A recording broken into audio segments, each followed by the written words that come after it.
ప్రజా సమస్యలపై ప్రభుత్వ నిర్లక్ష్యం, ముఖ్యమంత్రి అసమర్థత పాలనపై తెలుగుదేశం పార్టీ ప్రజాపోరును చేపట్టిందని తెదేపా working president floor leader Revanth Reddy పేర్కొన్నారు.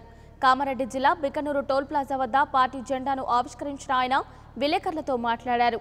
నిర్మల్లో జరుగుతున్న తెదేపా ప్రజాపోరు కార్యక్రమానికి వెళ్తున్న ఆయన బికనూరు టోల్ ప్లాజా వద్ద పార్టీ జెండాను ఆవిష్కరణ చేసి ముఖ్యమంత్రి కేసీఆర్ తీరుపై నిప్పులు చెరిగారు.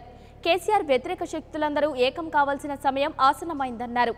పేదలందరికీ అవసరమైన బడ్జెట్ను ప్రవేశపెట్టాలని రేవంత్ రెడ్డి ప్రభుత్వాన్ని డిమాండ్ చేశారు. ప్రభుత్వ నిర్లక్ష్యం మీద, ముఖ్యమంత్రి గారి అసమర్థ పాలన మీద ప్రజాపోరు కార్యక్రమాన్ని తీసుకోవడం జరిగింది. ప్రధానంగా నీళ్లు, నిధులు, నియామకాల పేరు మీద 5 దశాబ్దాల పాటు జరిగిన తెలంగాణ ఉద్యమం తర్వాత తెలంగాణ రాష్ట్రం ఏర్పడ్డది. ఏర్పడ్డ రాష్ట్రంలో తెలంగాణ ప్రజల ఆకాంక్ష మేరకి రాష్ట్ర ప్రభుత్వం పనిచేయడం లేదు.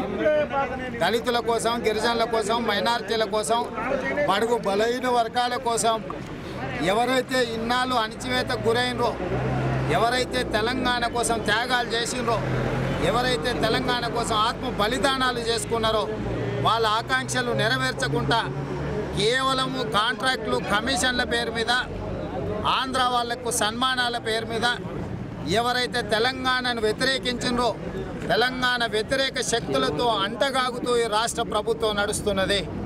ఈ రాష్ట్ర ప్రభుత్వం కల్వకుంట్ల చంద్రశేఖరరావు గారు ఒక్క రోజు కూడా తెలంగాణ కోసం జైలుకు పోకపోయినా తెలంగాణ ప్రజలకు. For more updates, please subscribe 99 TV Telugu.